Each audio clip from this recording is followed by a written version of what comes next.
अस्सलामुअलैकुम। इस वीडियो के अंदर अब हम चैप्टर नंबर 16 के पास पेपर के एमसीक्यू सॉल्व कर रहे हैं। इससे पहले हमने चैप्टर नंबर 15 तक के एमसीक्यू सॉल्व किए थे। अगर उसकी वीडियोस आपने नहीं देखी हैं तो आप वो वीडियोस देख सकते हैं, जिससे आपके पास प्रीवियस चैप्टर्स के एमसीक्यूज पास पेपर के भी सारे क्लियर हो जाएंगे। तो स्टार्ट करते हैं 2001 से।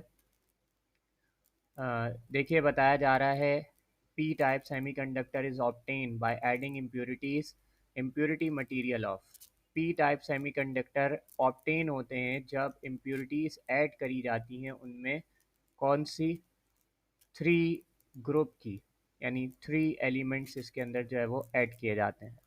यानी कि आपको मालूम है हमें डोपिंग करवानी पड़ती है, तो डोपिंग किसकी होती है? 4A ग्रुप की। हम जब 3A ग्रुप के साथ करते हैं तो हमारे पास कौन से मटेरियल्स मिलते हैं? पी मटेरियल मिलते हैं। और अगर 4A ग्रुप के मटेरियल्स को हम 5A ग्रुप के साथ डोप करते हैं तो हमारे पास एन टाइप मटेरियल्स मिलते हैं। ठीक, अच्छा आगे बढ़ते हैं। और लिखा हुआ है semiconductor diode can be used as, तो वो किस तरीके से इस्तेमाल किया जाता है? तो वो है रेक्टिफायर। ठीक है ना, रेक्टिफिकेशन के लिए इस्तेमाल किया जाता है, तो एज अ रेक्टिफायर इस्तेमाल करते हैं इसे। उसके बाद लिखा हुआ है the speed of electromagnetic wave is given by. So आपको पता है कि इलेक्ट्रोमैग्नेटिक वेव बेसिकली इलेक्ट्रिक और मैग्नेटिक, ठीक है, बी और ई इन दोनों का कॉम्बिनेशन है। और ये दोनों एक दूसरे के क्या होते हैं? म्यूचुअली परपेंडिकुलर होते हैं। तो इलेक्ट्रिक फील्ड की जो फ्री स्पेस के अंदर स्पीड होगी वो एप्सिलॉन नॉट कहलाएगी, और मैग्नेटिक फील्ड की फ्री स्पेस में जो स्पीड होगी वो म्यू नॉट कहलाएगी। तो अब ये दोनों एक दूसरे के म्यूचुअली परपेंडिकुलर आगे बढ़ते हैं, तो इसका फॉर्मूला इलेक्ट्रोमैग्नेटिक वेव की स्पीड का फॉर्मूला होता है 1/√μ नॉट और एप्सिलॉन नॉट।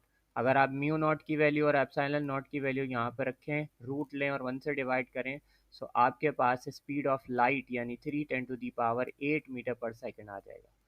ठीक, तो इस तरीके से स्पीड ऑफ इलेक्ट्रोमैग्नेटिक वेव को हम कैलकुलेट करते हैं। आगे बताया जा रहा है in P type semiconductor majority charge carriers are holes. Majority charge carriers जो होते हैं वो होल्स होते हैं, और एन टाइप में इलेक्ट्रॉन्स होते हैं।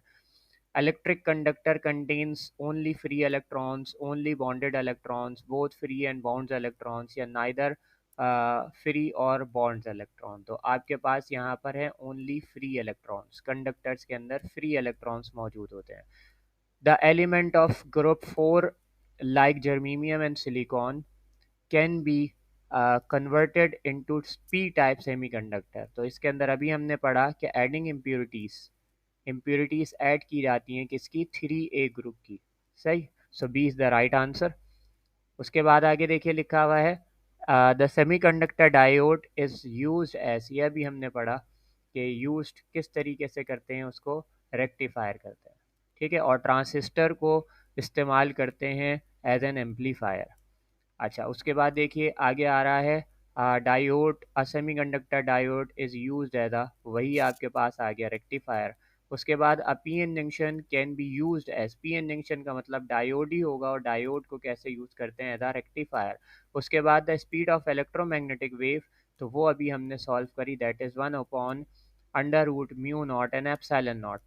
और उसके बाद दोबारा आ रहा है semiconductor diode is used as rectifier. तो कितनी फ्रीक्वेंट आपके पास ये एमसीक्यूज आया हुआ है। अच्छा आगे देखिए लिखा हुआ है the potential difference applied across P in junction which result in the reduction in the potential barrier is.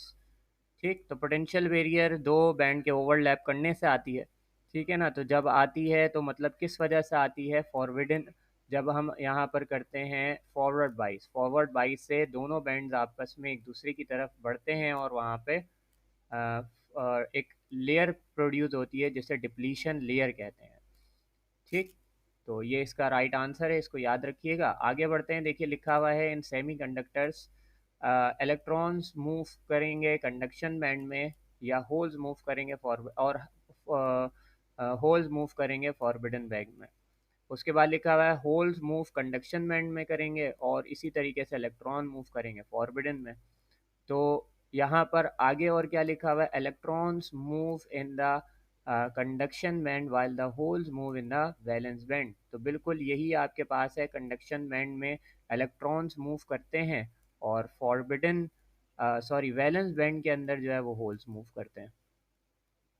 ठीक, कि अगर मैं यहाँ पर बताऊँ इस तरीके से कि दो मेरे पास एटम्स मौजूद हैं। अच्छा, इसमें एक मैं इलेक्ट्रॉन बनाता हूँ और यहाँ पर एक होल बनाता हूँ। तो इलेक्ट्रॉन जब यहाँ चला जाएगा तो ये वैलेंस बैंड कहते हैं, कंडक्शन बैंड। तो वैलेंस बैंड से ये कंडक्शन बैंड में गया, ये फिल हो गया होल।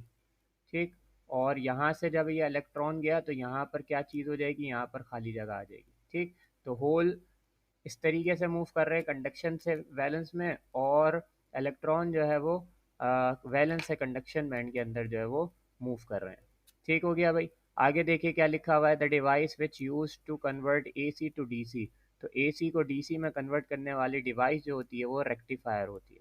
ठीक, अच्छा आगे बढ़ते हैं और देखिए हमारे पास क्या आ रहा है, लिखा हुआ है a diode which give visible light when energize is called.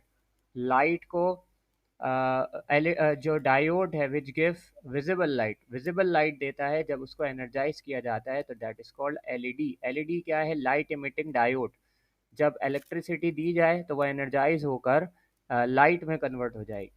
ठीक, तो आपके पास ये कहलाएगा एलईडी। फोटो डायोड क्या करता है, ये लाइट एनर्जी को इलेक्ट्रिक एनर्जी में कन्वर्ट करता है। ऊपर हमसे पूछा जा रहा है कि इलेक्ट्रिक एनर्जी लाइट एनर्जी में किससे कन्वर्ट होती है, वो एलईडी है।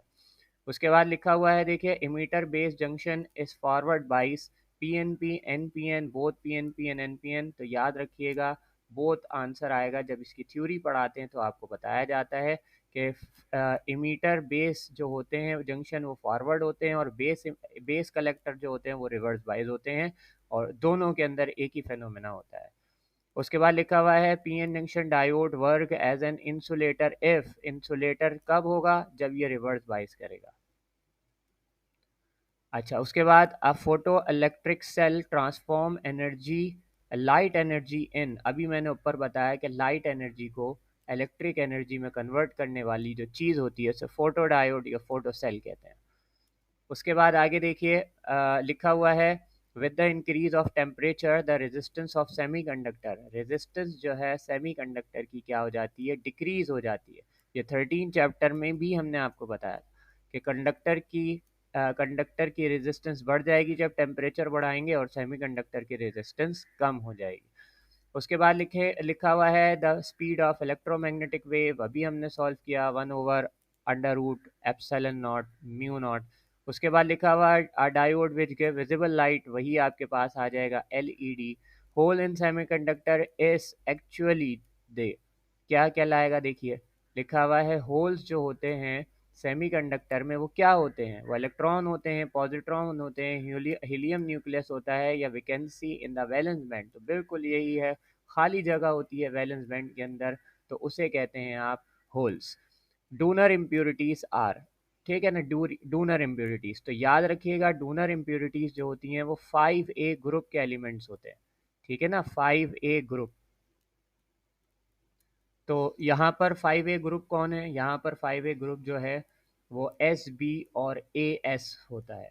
ठीक है ना। अच्छा, इसी तरीके से आगे बढ़ें, लिखा हुआ है दूज आर डोनर इम्प्योरिटीज। तो यहाँ पर भी वही आ जाएगा, डोनर इम्प्योरिटीज 5A ग्रुप के होंगे। उसके बाद लिखा हुआ है in semi conductor the energy gap between the valence band and conduction band. ठीक, सेमीकंडक्टर के अंदर जो एनर्जी गैप होता है वैलेंस बैंड में और कंडक्शन बैंड में, वो क्या होता है, वो बहुत ज़्यादा नैरो होता है। नेक्स्ट देखिए क्या बताया जा रहा है, emitter base junction is forward बाइस। अभी बताया कि इमीटर और बेस जंक्शन जो फॉरवर्ड बाइस होगा वो दोनों में होगा, और इसी तरीके से बेस कलेक्टर जंक्शन जो रिवर्स बाइस होता है वो भी दोनों में होता है। ठीक, उसके बाद लिखा हुआ है the application of electric potential across the diode is doping, biasing, impurity addition, या फिर पोटेंशियल बैरियर। तो पोटेंशियल डिफरेंस प्रोवाइड करने से डायोड के गिर्द वहाँ पर बाइजिंग आता है, यानी फॉरवर्ड बाइस करता है डायोड या फिर रिवर्स बाइस करता है। पोटेंशियल देने से। तो इसका जो जवाब है वो आपके पास क्या है, बाइजिंग। रिवर्स बाइजिंग भी हो सकती है, फॉरवर्ड बाइजिंग भी हो सकती है। उसके बाद देखिए लिखा हुआ है transistor is a semi conductor device which has 2 terminal, 3 terminal, 4 terminal, 5 terminal. तो आपको मालूम है कि ये एक ऐसी डिवाइस होती है कि जिसके पास 3 टर्मिनल होते हैं, बेस, इमीटर एंड कलेक्टर। उसके बाद लिखा हुआ है transistor is a circuit is used as. Transistor को हम कैसे यूज़ करते हैं? ट्रांसिस्टर को हम एज अ रेक्टिफायर इस्तेमाल नहीं करते, इसको एज अ एम्पलीफायर इस्तेमाल करते हैं। In amplitude modulation, amplitude of wave increase होगा, डिक्रीज होगा, increase as well as decrease, या कुछ भी नहीं। तो आप याद रखिएगा, एम्पलीट्यूड मॉड्यूलेशन का मतलब होता है एम्पलीट्यूड में इजाफा या एम्पलीट्यूड में कमी। ठीक, तो आपके पास increase as well as decrease in amplitude modulation. ठीक, एम्पलीट्यूड में इजाफा होगा या फिर कमी होगी। अच्छा, it is an active device. इनमें से कौन एक्टिव डिवाइस है? तो इनमें से याद रखिएगा ट्रांसिस्टर जो है वो एक्टिव डिवाइस कहलाएगी। अब ट्रांसिस्टर क्यों है, ये चैप्टर हम पढ़ रहे हैं 16, तो इसीलिए हमने ट्रांसिस्टर पे जो है वो ऑप्शन लगाया नहीं, क्योंकि आपके पास देखिए जब पेपर आते हैं तो उसके अंदर काफ़ी सारे एमसीक्यूज मौजूद होते हैं। तो उस वो कौन से चैप्टर से है, किससे रिलेटेड है, आपको क्या मालूम। तो इसीलिए ऐसे सवालात को आप कॉन्सेप्ट जब तक आपके क्लियर नहीं होंगे आप नहीं कर सकते। तो ट्रांसिस्टर जो है वो पावर एम्पलीफाई कर देता है आपका। ठीक है, जो भी आपके पास आपका पावर इनपुट आता है उसको एम्पलीफाई कर देता है, करंट को एम्पलीफाई कर देता है। तो इसीलिए जो ट्रांसिस्टर है उसको हम एक्टिव डिवाइस कहते हैं। ठीक है, ट्रांसिस्टर को दूसरे लफ्ज़ों में एक्टिव डिवाइस भी कहा जाता है। तो देखिए हमने चैप्टर नंबर 16 के इस वीडियो के अंदर पास पेपर के एमसीक्यू सॉल्व किए, और कितने ज़्यादा हमारे पास जो है वो फ्रीक्वेंट क्वेश्चन आ रहे थे, एक जैसे क्वेश्चन आ रहे थे। तो इसी तरीके से आप फर्दर चैप्टर के भी एमसीक्यू सॉल्व कर सकते हैं वीडियोस को देखकर। और इस वीडियो को आगे ज़्यादा से ज़्यादा फॉरवर्ड करें अपने फ्रेंड्स के अंदर, ताकि वो भी इससे ज़्यादा से ज़्यादा फ़ायदा हासिल कर सकें।